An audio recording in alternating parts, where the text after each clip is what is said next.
Greetings, you're at the Employee Assistance Program, Annual Civilian Training, and New Civilian Orientation. My name is Carl Newhouse. I'm the Employee Assistance Program Manager for Joint Base Lewis McChord. Today you'll be hearing from myself and also Mr. Kerry Bringman. This is a 2-hour briefing. We hope that you enjoy it as we move forward with the slides. As you can see, the EAP mission is for us to consult with management. We're also here to assist employees who have job-affecting personal problems. The reg actually says personal issues, and then provide short-term consultation, education, and services to clients. Consultation can be interchanged with counseling. We're able to see you up to 4 times per issue. There is confidentiality and ethics of this program, so the EAP is built on its confidentiality. Just the fact of having the EAP, a place where people can come and talk with a professional and not have to worry about their information leaking out or going to other places, is a great benefit that Joint Base Lewis McChord offers its employees. All parties receive confidential professional assistance at no cost. You're protected by federal and state laws, and we make sure that there's specific written consent provided as far as who we can share your information with or not. Last but not least, we do encourage civilians to communicate with management or allow us to communicate with management, but it will have to be upon your consent. So, whenever there's confidentiality, there are exceptions to confidentiality. With that being said, we have the exceptions listed here. I just want to highlight a couple. If you go to bullet 4, it has TDP, IRP, PRP, and PRB. And just to explain a little bit about that, TDP stands for Tested Designated Positions. IRP is Individual Reliability Program. PRP, Personnel Reliability Program. And PRB is Personnel Review Board. For the most part, those are the guns, gates, and guards, personnel, firemen, medical folks, nuclear weapons. They fall under that category. So there may be a different type of reporting for them than for the average DoD civilian that doesn't fall into that category. The other piece that people find surprising is the very last bullet, that cases of child, spouse, and or elder abuse is actually reportable through the EAP.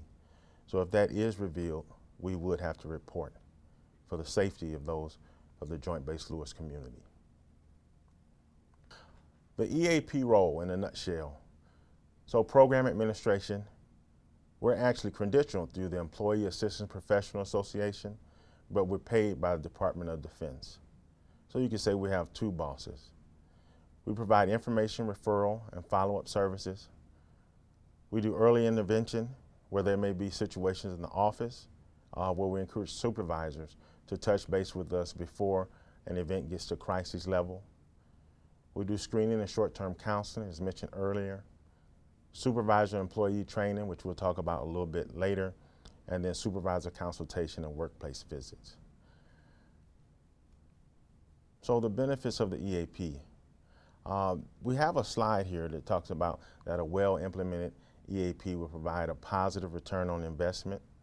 But for the most part, we like to let you all know that we are a work-life balance program, a wellness program, where our first effort is to make sure you're emotionally healthy to be able to do your job.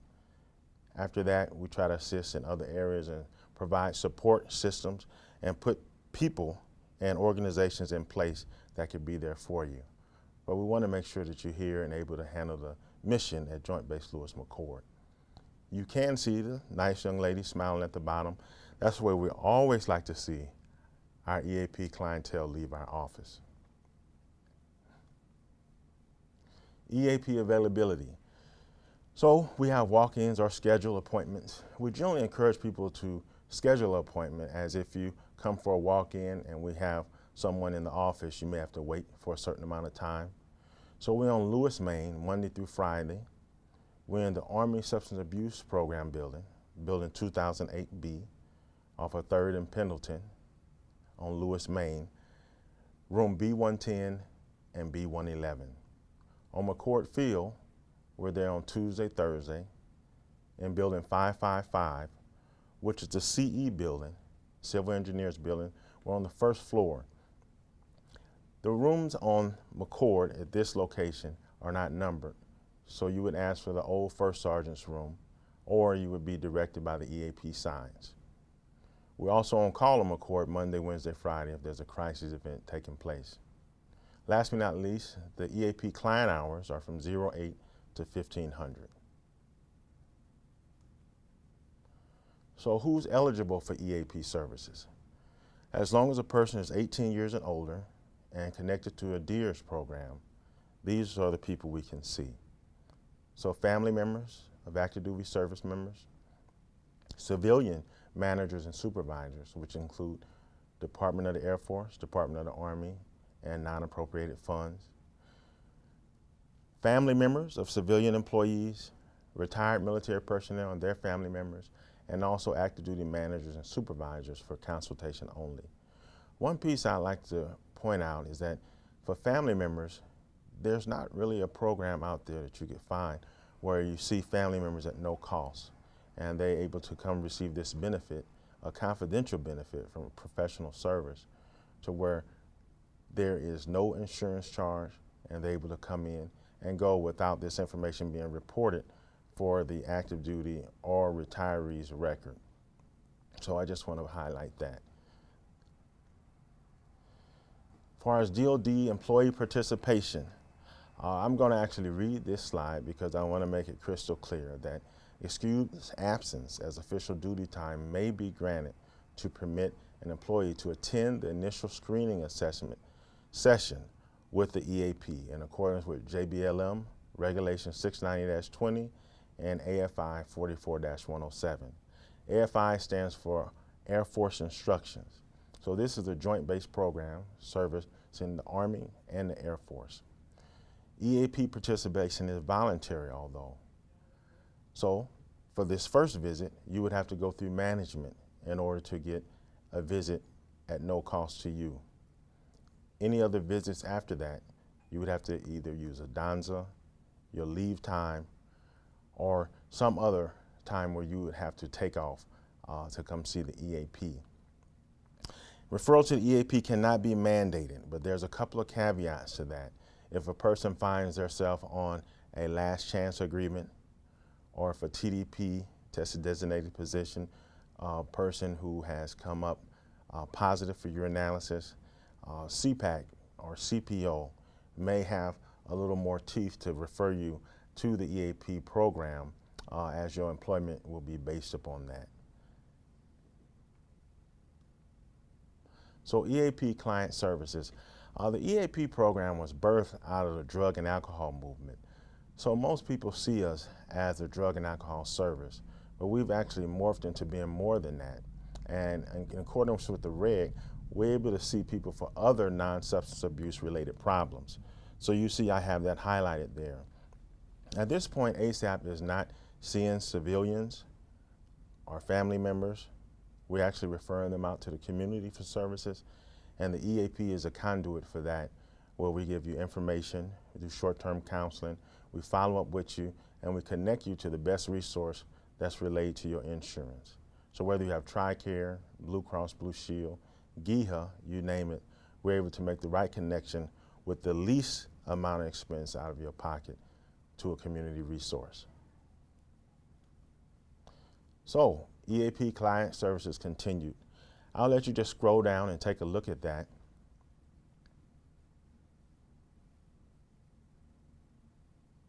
I do want to bring your attention to bullet number 4. We go out and do agency site visits in the community. So we're constantly updating the resources that we have to make sure we can share with you the up-to-date programs that are beyond the gates outside in the Pierce County, Thurston County, and King County community. Employee progress monitoring is one piece that have come to be questioned as to, are we watchdogging employees, or are we there as the police or a reporting agency? When it says employee progress monitoring, sometimes we have employees that are sent to us that may have possibly lost a loved one and going through grief and want to do a great job, but just unable to manage. And being able to come to the EAP for certain type of counseling and consultation, we're able to follow up with them and ensure that they are moving right along, and any benefit we can give them is there and available. You see at the very bottom of the right-hand screen another smiling, happy EAP customer. Follow the theme. EAP client services continued. So we are there for emotional first aid and crisis intervention. Although EAP would like to be involved prior to that, we have been called into crisis intervention situations. We try very hard to use verbal judo and resiliency skills to assist those employees that find themselves in crisis intervention situations where we have to de-escalate or calm a situation down. Control versus no control for us means a person is emotionally, for example, fell into a panic attack, where we've actually had to have the ambulance come on board, and EAP is there to support. If you feel risks or dangers imminent, we definitely would like for you to call 911. EAP is not the agency to call to bring in if a person is violent or has brandished a weapon or something along those lines. You want to call 911, get the police in there, and then we're glad to come in and assist. So screening and assessment, this slide may be a little confusing, but just want to tease it out as much as possible.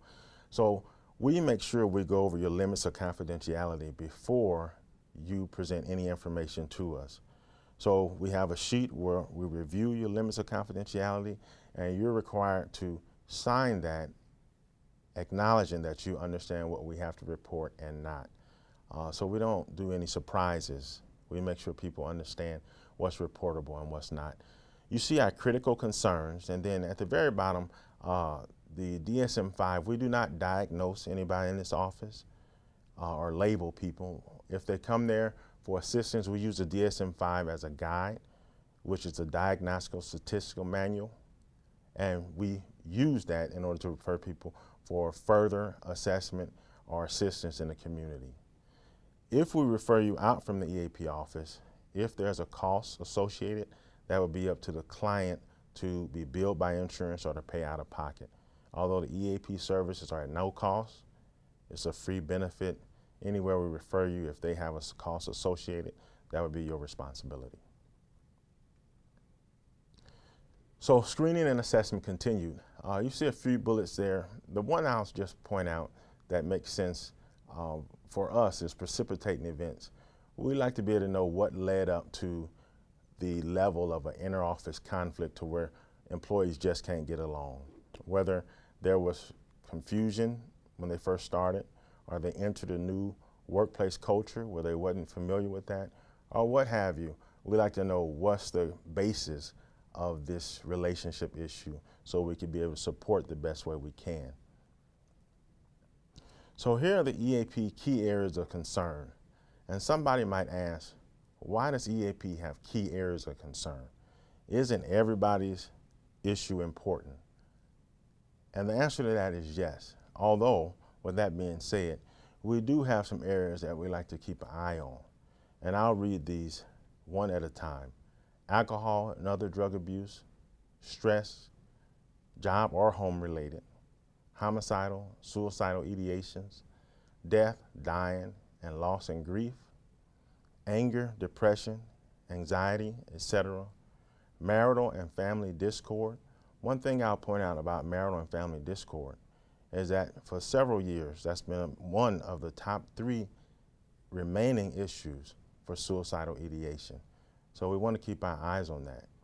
If you have a coworker where you're aware they're having family issues going on, giving them our card or letting them know that the EAP service is available, you'll be doing them a great service. Conflicts with coworker and workplace violence, elderly population, we want to take care of our elderly. A lot of our retirees are not aware that EAP is available to them. And then financial hardship and or homelessness. We're surprised that there are some homeless DoD civilians that we've had to intervene with, and we're glad to do so. want to make sure we're taking care of our own JBLM community. So key areas of concern is tied closely to the range of issues we've seen at Joint Base Lewis McChord.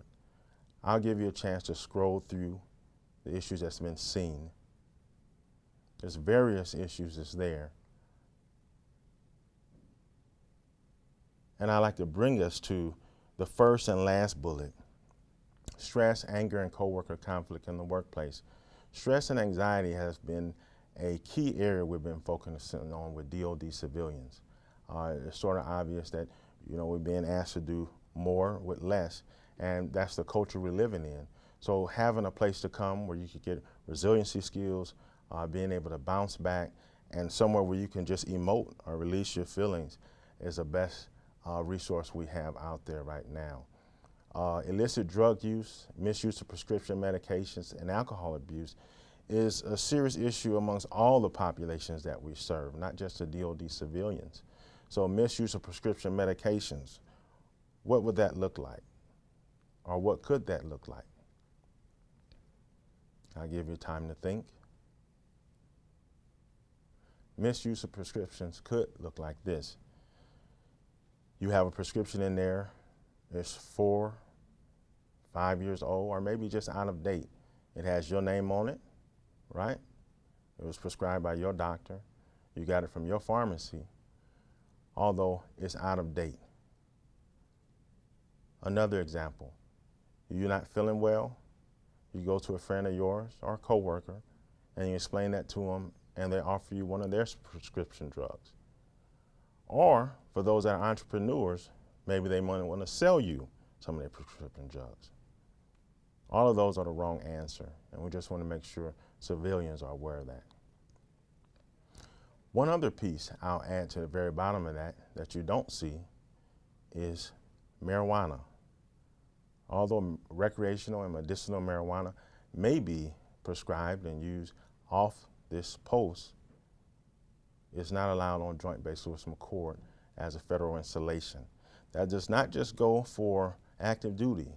That goes for spouses included that may be living on post, for DoD civilians coming back and forth. That applies to all on this federal installation. So, we talked a little bit about drugs, which segues me into the Drug-Free Federal Workplace Act. In 1986, President Reagan issued Executive Order 12564. He wanted to make sure the largest employment agency of America, which is the federal government, has some things in place to maintain drug-free workplaces. There's 5 pillars. The first is development of a comprehensive written policy, which was done at that time. Second is supervisor training. So we do provide training to supervisors. There's generally a 4-hour block of training for them.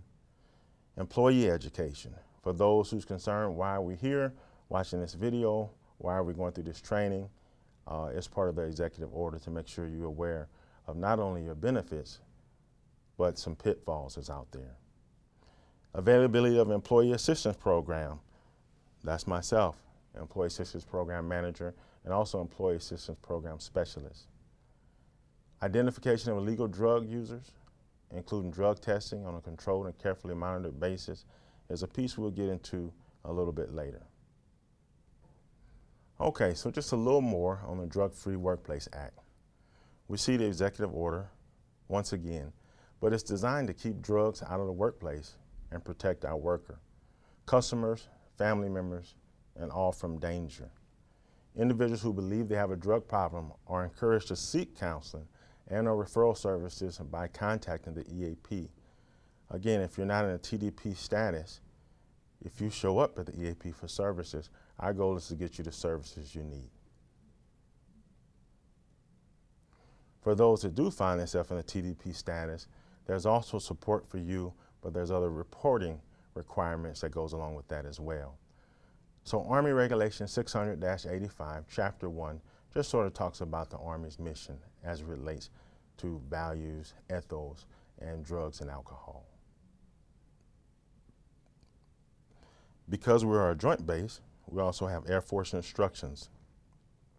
You see here, it's pretty much the same thing. We're just talking about our standards and what's required to accomplish the Air Force mission. Next, you see our local policy, JBLM Reg 210-1. You'll find this information in Chapter 8. We want to make sure we're not being a menace to our safety here or causing anybody else to be at a risk or danger. So the efficiency of service is at the top of our priority list. So just to talk about DoD civilians a little more. So drug abuse has a negative effect on our health, work, you name it. And it's not in keeping with the DoD standards. Drug abuse, as long as it doesn't interfere with our personal decisions outside of the workplace, first of all, I want to be completely honest with you. Drug abuse is not the answer. But as long as you're on post and you are not using alcohol and you have not used enough to where it will be a certain alcohol content while you're working on post or impede your job performance on post, for the most part, you're good to go, although we do encourage responsible drinking. Okay, we touched on TDP personnel just a few minutes ago, and we'll talk about regional suspicion testing in just a few seconds. For non-TDP employees, on-duty use or impairment only is what we're concerned about. For TDP employees, on or off-duty use is a concern for us. And we're talking about drugs at this point for TDP employees and alcohol if they're on duty. So let me sort of tease this out a little bit. So if you saw a non-TDP person at a movie, theater, concert, you name it, and it appeared to you as if they were using an illicit drug, and you came back and reported it on Monday at work, that person as a non-TDP is not of utmost concern. Who we are concerned about, according to the regulation, are those that are TDP employees. So if you saw that very same person and they were a TDP, whether on duty or off duty, if they're using illicit drugs, that is a concern. And reporting that person, if there's enough evidence and found to be true, they would face harsh consequences for doing that and possibly a loss of licensure. So for those TDPs, they are randomly tested on a monthly basis. They have the chance of coming up for urinalysis. This is the recommendation for those that are TDPs that come up positive, that immediate removal from their TDP position takes place and that administrative action is initiated. Of course, the manager and CPAC would work those details out. Types of urinalysis testing. There's applicant testing that takes place before certain people can take on a job. There's random testing that we talked about a little while ago that applies to TDPs. There's reasonable suspicion testing where there's information provided on an individual, enough information that's provided that enables the CPAC office, JAG, and EAP to submit them to reasonable suspicion testing. If you have more questions on that, you can contact your EAP or drug testing coordinator. Accident or unsafe practice testing. If there's $10,000 worth of damage to property on Joint Base Lewis McChord or to a person, or if a person's life is taken, you have submitted yourself to accident or unsafe practice testing. Voluntary testing. The only thing I will encourage those to do who may decide to voluntarily test is please ensure that you're not using substances at the time of voluntary testing. Some people like to show that they're leading the way. We appreciate that, although voluntary testing is a situation where you want to make sure you are clean yourself. Last but not least, follow-up testing. So for those TDPs that have a positive urinalysis, not only will they be submitted to random testing, they also have follow-up testing levied onto them through the EAP office and the drug testing coordinator, just to double check to make sure they're good to go. All of this is referenced in AR 600-85 and DA PAM 600-85. So how is drug testing random? These are some things to remember. We do not know where you live, where you've been, or what type of concerts or movies you attended. These questions have all been asked of the drug testing coordinator, and it's actually a software that's used where information is put in on each individual, and then it spits out who will be tested accordingly. So, diversity in the workplace. Somebody might ask, what does diversity in the workplace have to do with an employee assistance program briefing? Well, it actually has its part. If you look at the different diverse categories we have there, there's definitely some differences. And if we allow our differences to get in the way and be contention in the workplace, then it can lead on to other things. So we want to encourage celebrating our differences and being aware that to be different is not wrong or right, but learn how to work together, understanding each other's communication and conflict styles is a benefit to coming to see the EAP if there is any inter-office conflict. We have a few pictures here to where you can actually put a visual to the differences we have in the workplace. You see different religions represented. You see different races represented, different age groups, different types of workers, blue collar, white collar, and you also see political signs represented there. This stuff, although we may have it internally, even biases about any of these groups, we want to keep that out of the workplace. Because some of these things, if we're not careful, can lead to bullying at work. If a person believes that all of their views are right and they have position or power or influence, they may try to make others feel unwelcome, whether they're doing it on purpose or not. So having our own biases, okay, we may have those, but we don't want to display it or bring it to work verbally. We want to check those at the gate before we get going. As a matter of fact, the Joint Base Commander for the Customer Service Program has requested that we leave our idiosyncrasies at the front gate and come in and do a great job and enjoy Joint Base Lewis McChord as we work.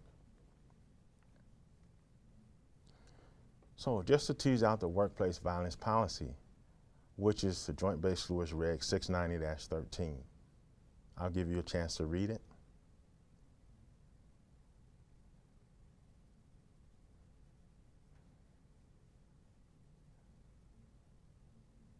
Okay, so we see there, underlined, that leaders will investigate reported or observed acts of intimidation, violent incidents, and threats, and take appropriate action where warranted. So why would we underline that, this being a civilian class?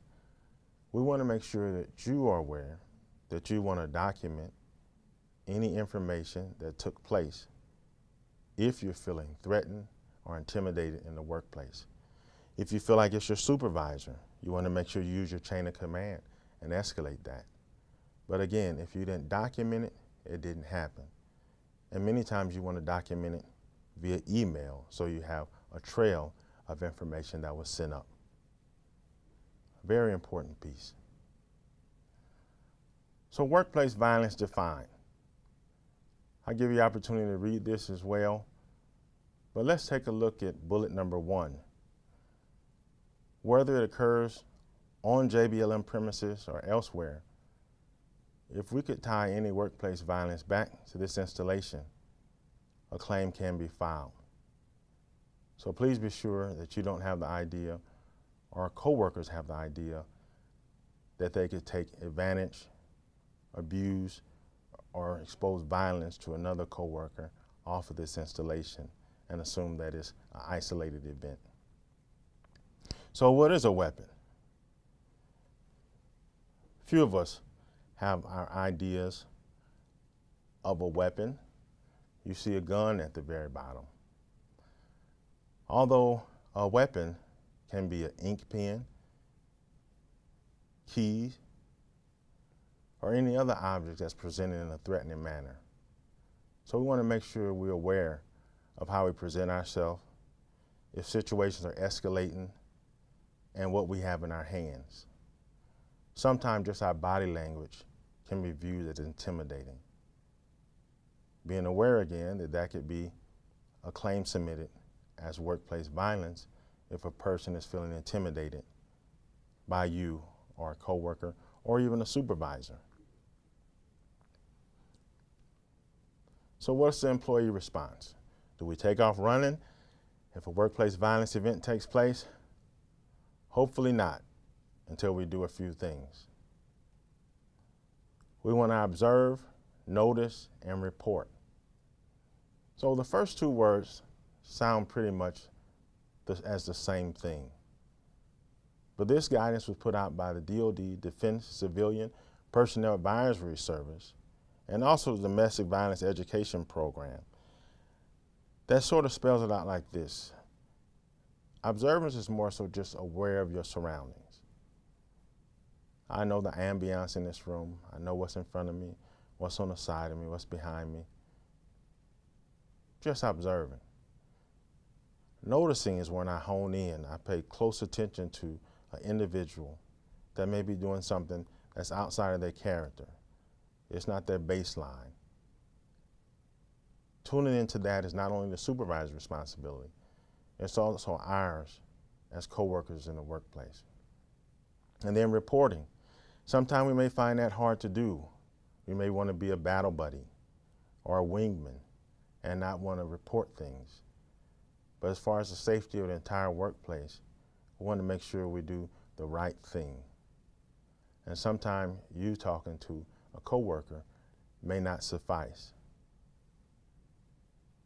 Last but not least, we talk about domestic violence on this slide. Some people feel like domestic violence is a relationship issue and they do not want to get involved.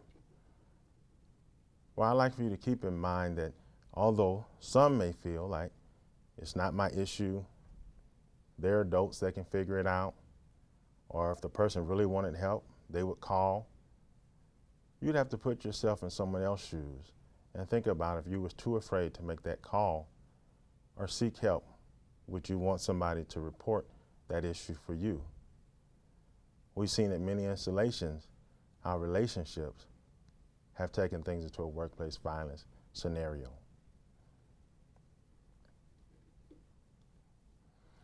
So how do we respond? How do we behave in a situation of workplace violence? We want to help others, but don't jeopardize our own safety. We've seen these videos where one or another person may be trying to coerce this individual out and the person is unwilling to move. We definitely want to help others, but we don't want to jeopardize our own safety. We want to call 911, provide a location, like details of the floor, room number. We want to definitely remember agency drills and follow what we've practiced.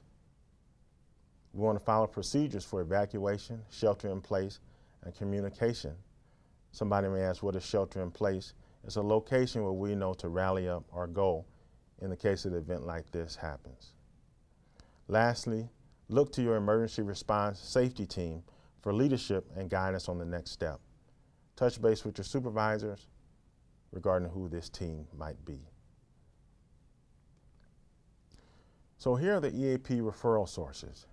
For the most part, anybody and everybody is a referral source to EAP. Please take a look and see where you fall in at. If you don't see yourself on the list, you are also a referral component. Please do not take this lightly. If you see someone, a coworker, your family member, or even a retiree or their family member having a hard time, let them know about the EAP. Here are some EAP helpful hints. Some ideas to reduce stress. Maintain good health habits. Use our time wisely. Set realistic goals and then follow up. Improve personal and work habits. Worry less and breathe more. Sometimes throughout the day we do a lot of shallow breathing. We have suspenses to meet, a lot of deadlines, work is coming. Practicing to take deep breaths holding it and releasing it can help reset our bodies. Learn how to relax. Some of us don't know how to relax. We go, go, go. And we may feel like it's inappropriate to just relax and not be doing something. It's okay to relax. As a matter of fact, it's healthy to take time for yourself. It's called self-care. Talk to your PCP, your physician, or even your social worker or counselor about how can we do better self-care. Lastly, talking with a friend could be helpful, friend, family member, as far as helping reduce stress. But seeing your EAP as a professional, we're glad to be available to you as well. So as we close, I just want to address something that's been said quite often. EAP, or the Employee Assistance Program, seems to be a little misleading, the name itself. If we're helping family members and if we're helping retirees and things along those lines. But this program was birthed out of a movement where it was accepting and helping employees in the workplace. Since then, again, it has morphed, it's grown to where we could be more inclusive of other people. For that, we're grateful. Here is the EAP contact information for Lewis, Maine and McCord. There's also a website there where you could go and learn more information from the EAP program under the DHR website, which stands for Department of Human Resources. Thank you for attending this portion of the EAP class. We have 2 more sections for you. We look forward to seeing you in just a few minutes. Thanks. Are you stressed or having a tough time dealing with grief? Do you need to talk to someone about interoffice conflict? What about financial problems or marital issues? JBLM's Employee Assistance Program, or EAP, is here to help. We're a free, professional, and confidential service offered to all DoD civilians and military retirees. Our services are also available to family members of active duty, DoD civilians, and military retirees. The EAP provides information, referrals, short-term counseling, and follow-up.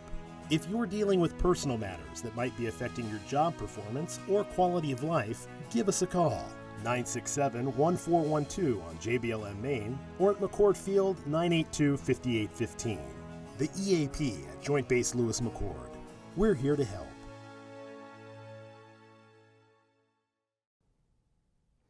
Hi, I'm Kerry Bringman. I'm with the Army Substance Abuse Prevention and part of the Prevention Services. We're located in Building 2008, and as Mr. Newhouse said, I'll be doing the second part of the EAP briefing. As part of prevention, our main job is to ensure that all active duty and civilians understand their choices when they deal with alcohol and drugs. So now we're going to start and talk about the references that apply to both active duty and civilians. As you can see, there's several listed there, and it covers everything from everyday expectations with alcohol and drugs to specific prohibitions on what to do. The last regulation, the Fort Lewis Reg 2010-1, Chapter 8, even outlines prohibitions of drinking alcohol during normal duty hours. So what we need to understand is prevention. My job is action. We see that in our everyday life, that in a lot of things that we do, there is a prevention element to that. We go to the dentist once or twice a year. There's an old saying, an apple a day keeps the doctor away. We get our flu shots, our vaccinations. We go to clean our hands, and part of hygiene. And so prevention is the same thing when it comes to alcohol and drugs. Unfortunately, since it is a socially acceptable drug, there's a lot of misinformation when it comes to alcohol and other drugs. And that's what we're going to clarify in this portion. First of all, we need to understand how alcohol and illegal drugs affect our behaviors, both on and off post. As you can see on the slide, alcohol or other drugs are associated with a lot of inappropriate and disruptive behaviors. 56% of all manslaughter charges involve criminals or just individuals that had some type of substance abuse. 51% of all spousal abuse. 47% of all industrial accidents, 42% of child abuse, and the list goes on. So what we need to understand, what is the difference between use and abuse? The first thing that we need to understand for those who are stationed here at Joint Base Lewis McChord is what happened in 2013, both here in this state and also in the state of Colorado. Both states legalized the use of marijuana for its general population.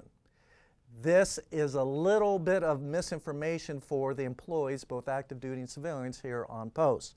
We need to realize that the DoD regulations that govern both populations, active duty and civilians, specifically prohibit the use of marijuana use in federal employment. So that's very, very important to understand. Carl talked about reasonable suspicion when it comes to drug testing, depending on if you're in a testable duty position or not.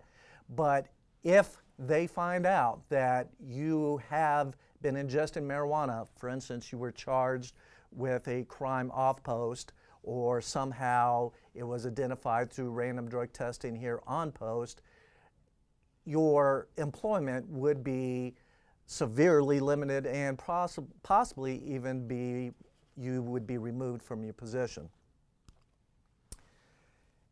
And it's important to notice the misinformation about marijuana. A lot of people, and there's a big heavy camp that's pro-marijuana, that it's not as destructive as alcohol.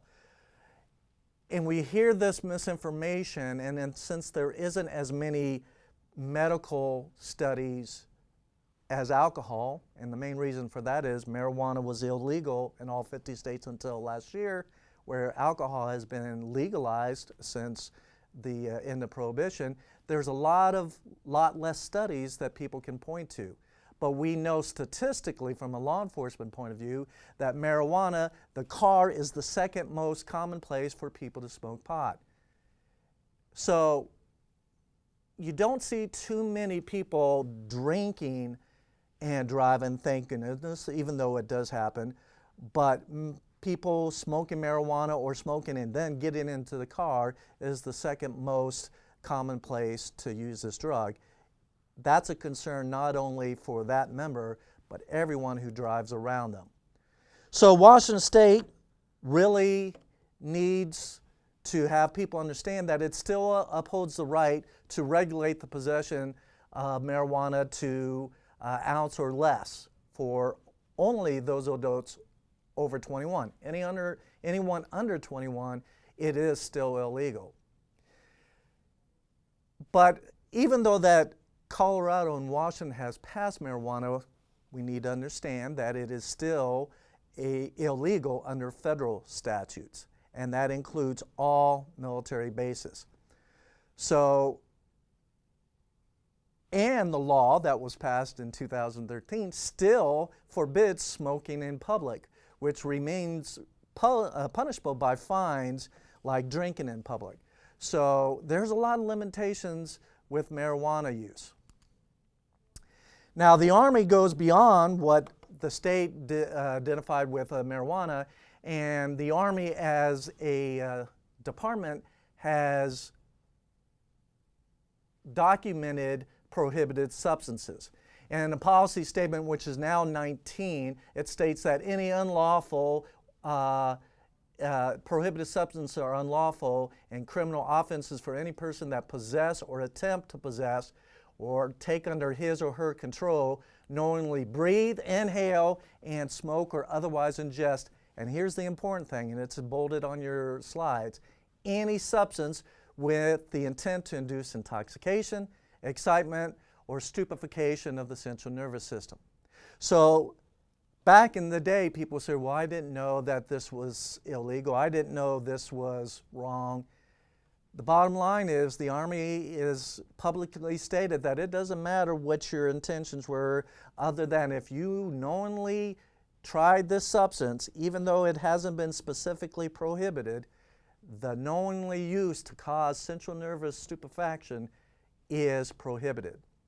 And that also includes drug paraphernalia. It is unlawful to possess or have under your control any contrivance, instrument, paraphernalia, or any other item to be used by persons for unlawful administration of illegal or illicit drugs. So we need to realize that when we do illegal or illicit drugs, that things go from bad to worse. So what research has found out, that even though Washington State has allowed marijuana use to be legal, those individuals who have a 5 nanogram level or higher are more liable to be involved in a fatal crash. Matter of fact, 6.6% higher chance. And nanograms, don't be lost about what that means. It's the same terminology as blood alcohol content when referring to alcohol. Nanograms is that equivalent to THC. The average THC blood count for drivers at the time of fatal crash was 12 nanograms. And 12 nanograms is equivalent of a 0.10. However, in the state of Washington, they have decided that 5 nanograms will be the level that law enforcement officers look for charging driving under the influence or intoxication. So what do you do if you're on post and you find illegal drugs or paraphernalia? If you find something that could be illegal, and we don't expect any of you to be experts, the first logical choice is call the military police investigations. There's a name listed on the slide, and even if that person is no longer there, please contact the phone numbers there or the military police desk. If you find something that's illegal off the installation, contact your most nearest local law enforcement officials. So let's kind of turn our attention to drugs other than marijuana. Over-the-counter drugs is one of the leading drugs of abuse here at JBLM, but in the nation as well. And I think Carl made a very, very astute observation of what is drug abuse. So it's so important, I'm going to repeat what he said. A lot of times people don't understand that over-the-counter drugs could affect their careers. And they absolutely can. When you use prescription drugs that are not prescribed to you, that's misuse or abuse. When you use prescription drugs that may have been prescribed to you but have been expired, that's misuse or abuse.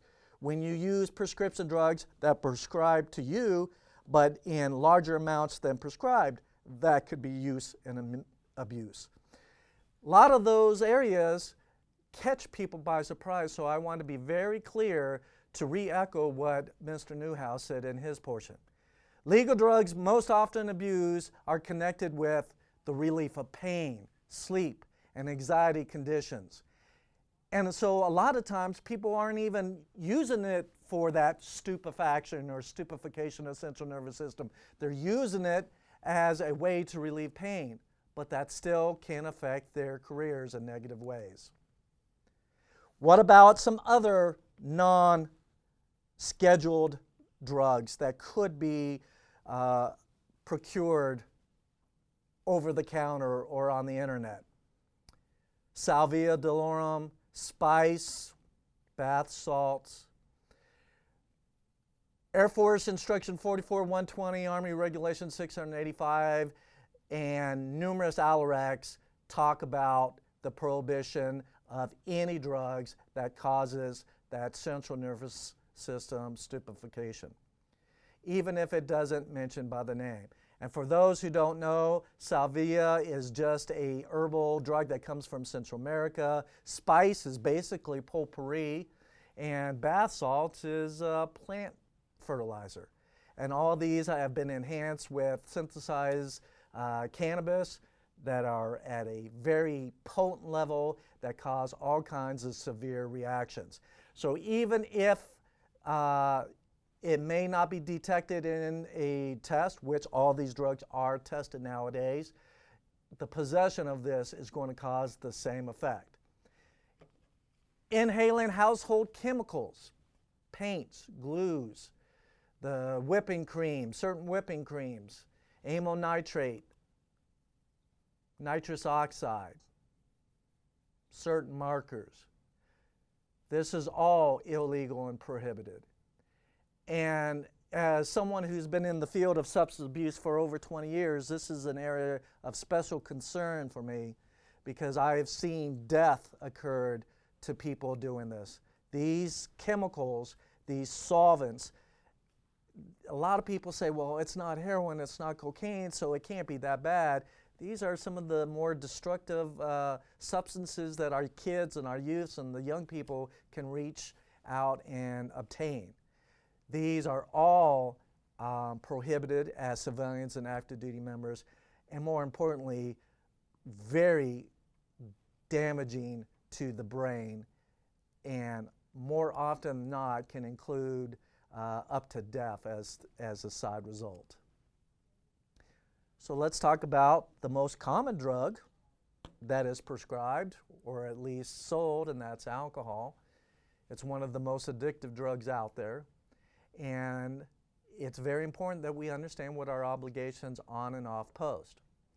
The first thing you see on your slide on to the left is implied consent. For anyone who's coming on post, both McCord and Lewis, if you're driving on post and you're trying to get on it and you have an ID card or a pass, you are giving those law enforcement officers implied consent to validate any concerns of intoxication or impairment through blood or breath.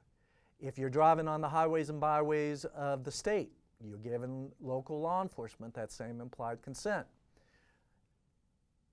So, of course, you have the constitutional right to decline field sobriety tests, but the implied consent will describe a set of actions that will be forthcoming, and that usually will end in the result of them getting the test completed. The item in the middle of the slide, physical control, very important here in the state. Washington State officers consider physical control is leading up to a vehicle if you're in a state of impairment. So you don't even have to be behind the wheel.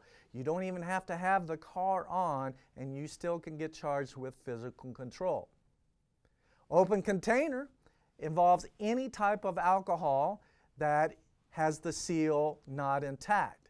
If it's within the reach of the driver, the glove box, under the seat, in the back seat within reach, that is an open container.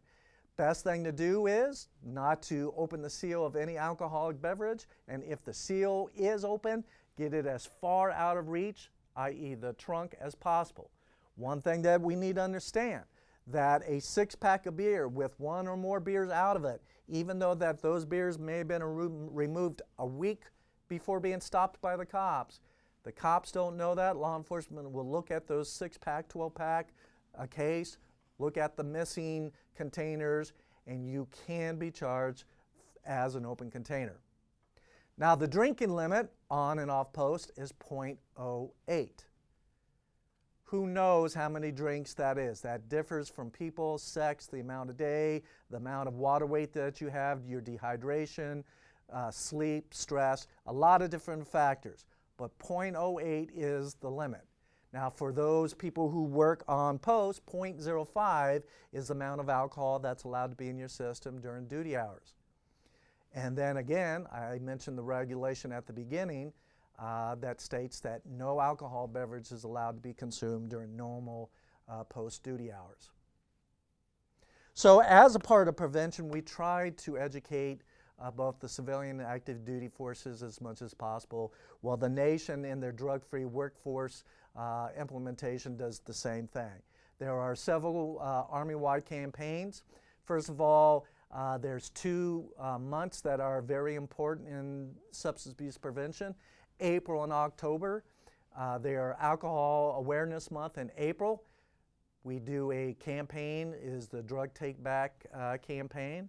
And then in October is the Red Ribbon campaign, and we also do the Drug Take Back localized campaign here as well.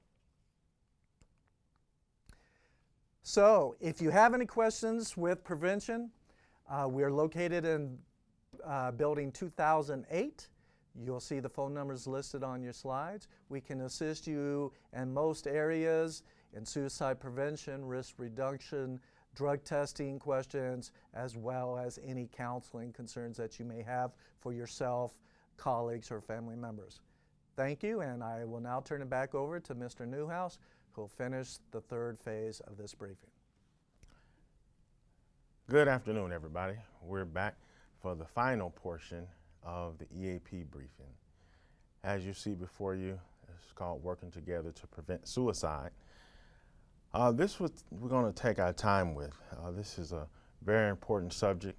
We want to make sure that everybody get a chance to read the slides, and we do as much dialogue as possible. Although I'm going to be doing all the talking, I'd like for you to think about what I have to say and sort of answer some of the questions in your mind. So the suicide prevention piece we have here is specifically for civilian employees in the workplace. So you heard what I said a second ago. You'll see the learning objectives. After you go down from the terminal learning objectives, you look at the enabling learning objectives, where we're going to ask you to do what you see listed there, either during this briefing or sometime after this briefing, to take the time and just to review these thoughts in your head and take this information to heart. Again, civilian suicide is a huge concern for us, as well as active duty suicides. So we want to make sure we have this critical information brought to your attention. Here we see the retired Sergeant Major of the Army, Kenneth Preston, with a quote, which is, "One suicide is one too many." And he goes into saying that not all wounds are visible. If you're feeling depressed, suicidal, seek help. We need you on the Army team. And because we're a Joint Base Air Force team, so we're talking about service members at large. One piece I'd like to point out there is those invisible wounds. Have you ever heard of the phrase tears of a clown? A person may be smiling, they may appear to be happy, but their heart may be broken, they may be misguided, or contemplating suicide, or maybe having attempted suicide in the past.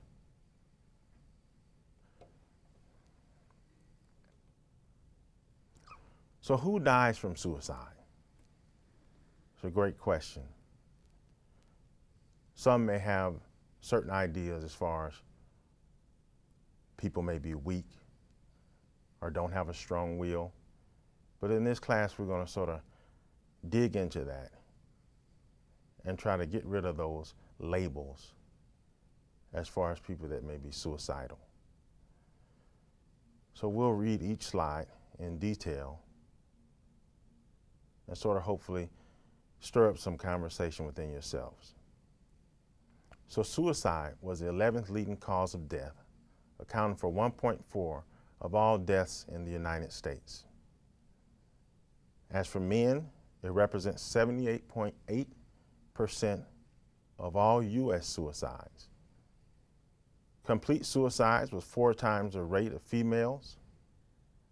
It's the 7th leading cause of death for males, and the highest rate are ages 75 years and older. Might be surprising. For women, it says attempt suicide 2 to 3 times as often as men. The 15th leading cause of death for females, and the highest rate are in their 40s and 50s. So one thing I like to bring to mind is that completed suicides by males is 4 times the rate of females. It's generally because males take a more violent approach to committing suicide or completing a suicide. Not that females may not, but typically it's the males that take those more violent approaches. So why does suicide increase during deployment, or does deployment increase suicide risk? We have some civilians that deploy, go down range, And the current op tempo increases stress and pressure from those absent deployed military. DoD policy mandates health assessment for federal civilian employees.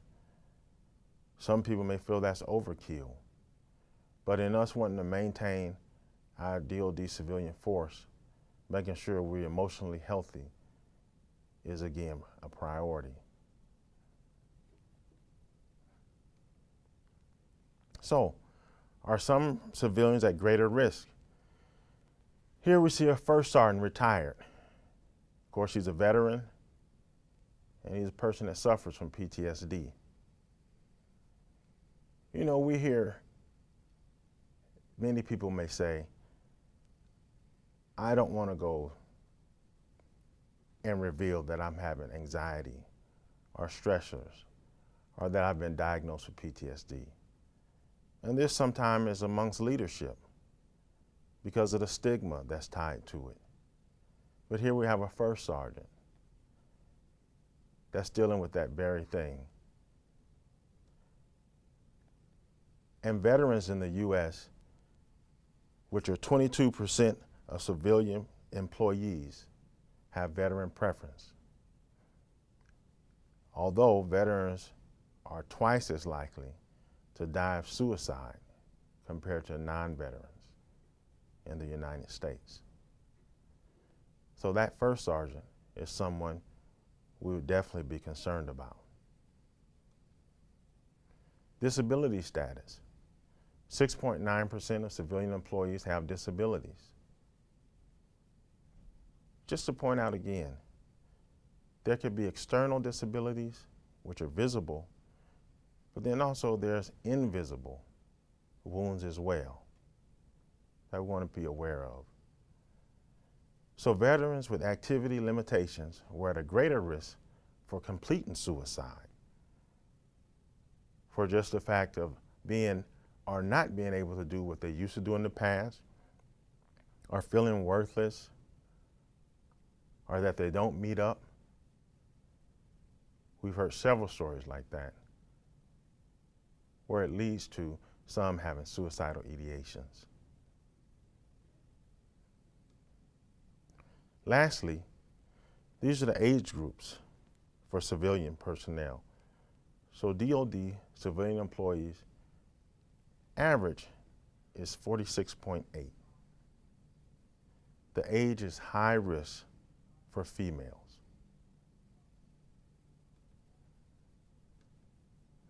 So understanding suicide, it's a complex issue. So we have a puzzle piece here. We're going to try to put together some of these pieces to help us understand. One of the things we definitely want to do is tell others when we need help. Asking for help is actually a resilient indicator. Whether you go to a chaplain, a family member, behavioral health, military family life consultant, or even your EAP, our goal is to get you to the place that will help you. Verbal expression of suicidal thoughts or actions is something definitely to be concerned about. We want to tune into things like that because a person may be sending a message to us, and if we're not tuned in and paying attention, we may miss that opportunity to assist them. Giving away possessions, we've heard that many of times, or suddenly making a will. Again, knowing the baseline behavior of someone, are they usual characteristics or demeanor would be helpful in you determining if this is a critical issue or not. If you suspect it, although, it's better to report than not. Signs of alcohol or drug abuse, isolation, and then changes in eating habits. Of course, as far as eating habits, we're not talking about someone going out on an outing, their birthday or anniversary, and having too many slices of pizza or extra donut. We're actually talking about a significant change, a pattern that is taking place that we are noticing. So, another pattern, changes in sleep, sadness or prolonged sadness, where their lows are more often than their highs. Being depressed, whether diagnosed or undiagnosed, and then irritable, short-tempered, or having a short fuse. So we want to be aware of the risk factors. So what are the risk factors? I want to turn your attention to the screen and just ask you to peruse each one and think back. Is there someone in your family, in your workforce, that may be experiencing any of these? If so, as we spoke earlier, you want to tune in to this type of thing and be an assistant to that person. Coping mechanism for young people.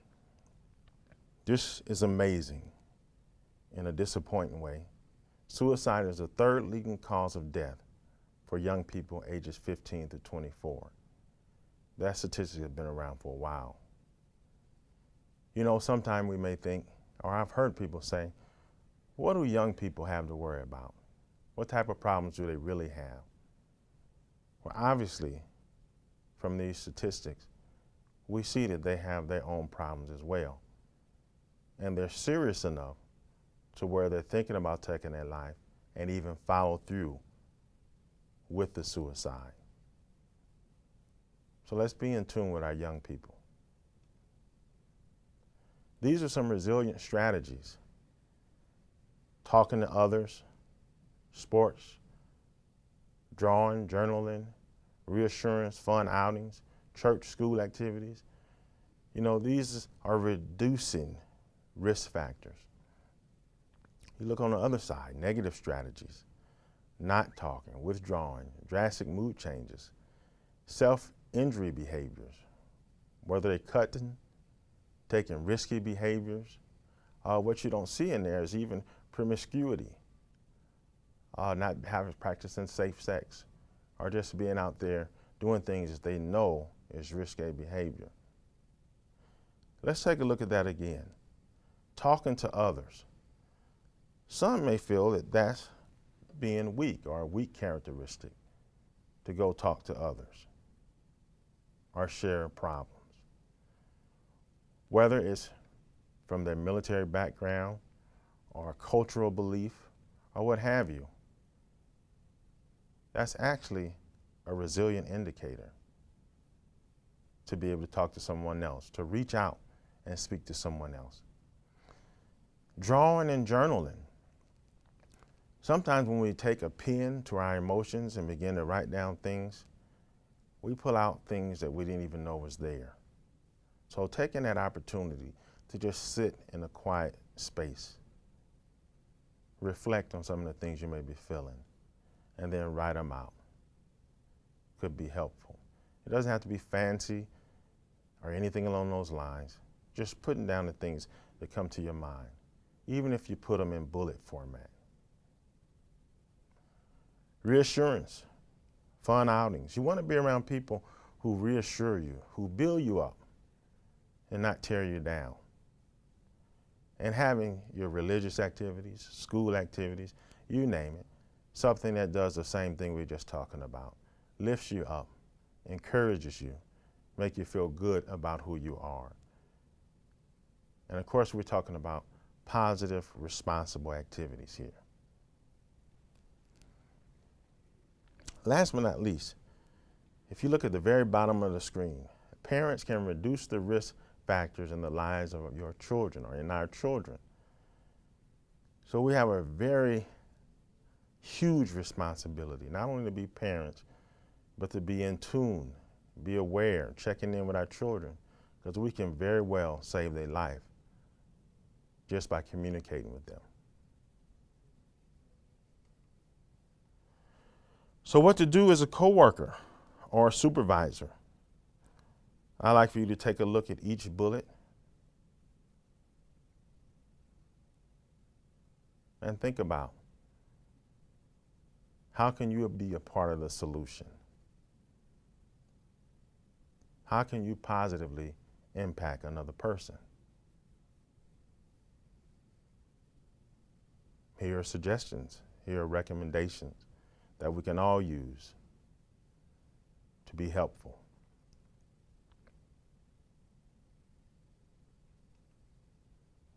So, stigma in career. This is actually a document by the Undersecretary of Defense of Intelligence and the Undersecretary of Defense of Personnel and Readiness, signed, requesting us to take a look at this, take a deeper look.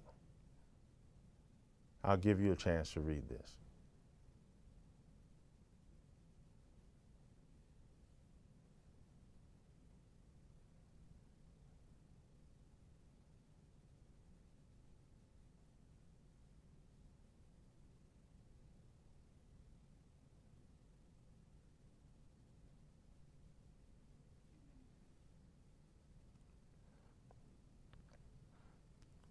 So a little more about Standard Form 86, question 21.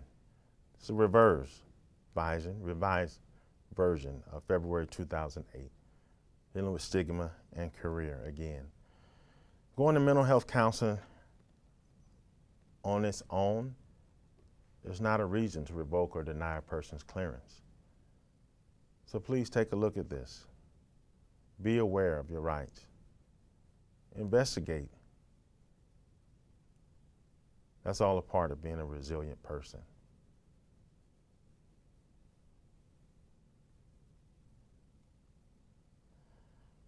So, for us that's been around the military for a while, we may have heard of ACE. It stands for Ask, Care, and Escort. Let's talk about this for a little while. So asking takes a certain amount of courage. Some of us have asked the questions that are more comfortable for us. But if we've been around the military for a while or a civilian for a while, we've come up or seen the ACE, Ask, Care, and Escort process. So are we ready to help? So asking, again, I just mentioned the comfortable questions. Look like this. Are you thinking about hurting yourself? Well, someone may respond, absolutely not. I'm not thinking about hurting myself. I'm going to take all these pills and go to sleep, and it won't hurt at all. Somebody else may ask a more politically correct term, are you thinking about suicide or having suicidal ideations? We want to get down to the nuts and bolts of things and ask the more harsh question that bring, if there's any issues, to the forefront. And the question is, are you thinking about killing yourself? That may sound like a brutal or rash way of asking, but if it saves a person's life or opens the door for them to talk to you candidly, the question is worth asking. Going to bullet 2. Ask the question directly. Are you thinking of killing yourself? We just talked about that, but the second piece, do you wish you were dead? I had a gentleman tell me one day when I asked him, was he thinking about killing himself? His response was that he wished his life was taken during the night, although the next morning he woke up and the sun was shining in his face. So he actually was contemplating some level of suicide, but he just didn't do it himself. I want to tease that out a little bit more. Some people may decide not to take their medication, medicines that are required for them to live. They may slowly stop taking these medications. That's suicide. Or if a person needs to have dialysis to live, and and they stop going to their dialysis appointments. That's suicide. So asking the questions, the appropriate questions, based upon the person's circumstance, and keeping these two bullets in mind will definitely be helpful and help guide you through the process. The next piece is the care. If I've asked that question, the last thing I want to do is to be texting on my phone or typing an email while somebody's trying to pour their heart out to me. So remove any means that could be used for self-injury, calmly control the situation, and actively listen. Reassure the person that you are there to help. So that would look something like this. If a person has a weapon, a knife, a bottle of pills, you name it, asking that they provide that to you and letting them know you're going to keep it in a safe place. You just want to have an opportunity to talk with them. Calmly and controlling the situation is not talking about wrestling the person down to the ground, but using a calm, soothing voice to help de-escalate any anxiety. As you're calm and can exude calmness to them, it could change the whole atmosphere that a person is in or feels of surrounding them. And actively listen. Actively listen sometimes looks something like this. A person tells you something and you repeat back to them what you understood them to say. Many times in encoding and decoding a message, we may miss what an individual may actually be saying, and that gives them an opportunity to clarify. Going down to the very last, which is escort. Never leave your coworker alone if they have expressed that they're considering suicide and or homicide. Escort to an emergency room, primary care provider, or behavioral health professional. Or call 911 if you cannot escort them to an appropriate provider.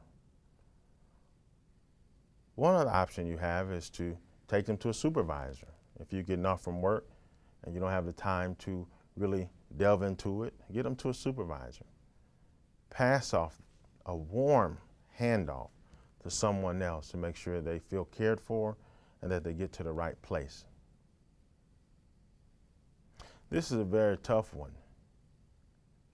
as far as calling 911, because the person you care about may feel that you're betraying them. But if it's at that point, if it's at that level, we'd rather save a life than to be concerned about if I betrayed this person or not. Wouldn't you think so? Definitely.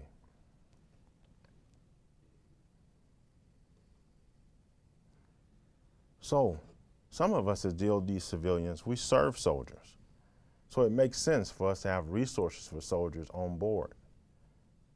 If you take the chance to jot down a few of these or commit it to memory, these can be helpful resources at your fingertip to pass on to that soldier, to that airman, to that service member, or their family members, or that retiree that's coming in for assistance. You name it. These are resources that could be beneficial. If you take a look down towards the bottom, Military One Source has been around for a while. If you don't know where to go or don't know where to get information, going to Military One Source is an option. Also, calling your Army Community Service Office is an option. And last but not least, your Employee Assistance Program. Either one of them resources will get you where you want to go and help you find the resources that you need.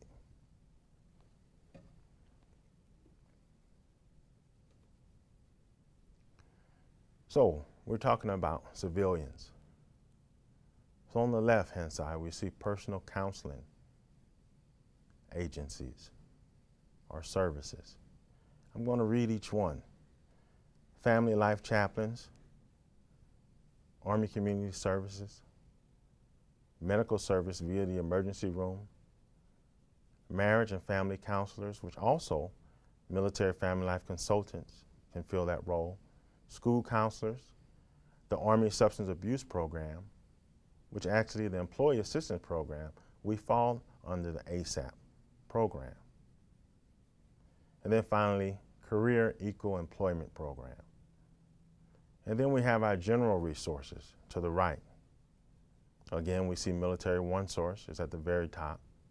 Scrolls down to G1, medical departments, DCOE, and on down to the very last, which is the National Youth Violence Prevention Resource Center. Again, we talked about youth earlier. We are concerned about our DoD civilians, but we're concerned about your families as well, your wives, your husbands, children. That's a concern to us, so we make these resources available. Again, take the time to jot them down or Google search, starting with Military One Source. So we come back to the ACE, ACE. Will you be the person who does the following? Ask the question directly and calmly. Will you show them care and get them to another level of peace by just allowing them to emote and you practicing reflective listening? Finally, will you escort them to the place that can help them? Of course, it's very important if you know a location and a person is feeling suicidal, you do not want to encourage them to get in a car and drive to a resource. Maybe you can get that supervisor, that first sergeant, that chief master sergeant, someone to get this person to their location. And if they're feeling suicidal or homicidal and refuse to take that assistance, sometime we may have to call 911. Because again, it's about the person's safety that we're thinking about here. Behavioral health is always a resource for active duty and family members as well. Will you help? Will you ask the tough question? Will you be that hero that Joint Base Lewis McChord is looking for? We need more so we can attack this problem at the head. The suicide prevention team is there to support you. You see the numbers at the bottom of the screen. If those personnel are not there, those numbers will still remain the same. We want to make sure that we're taking care of our DoD civilians and any other part of our JBLM military community. Of course, EAP is a resource, but we have other agencies as well. Please be the person who assists. Please allow yourself to be that champion. Have a great day. It's the EAP Manager, Carl Newhouse. We hope to see you soon.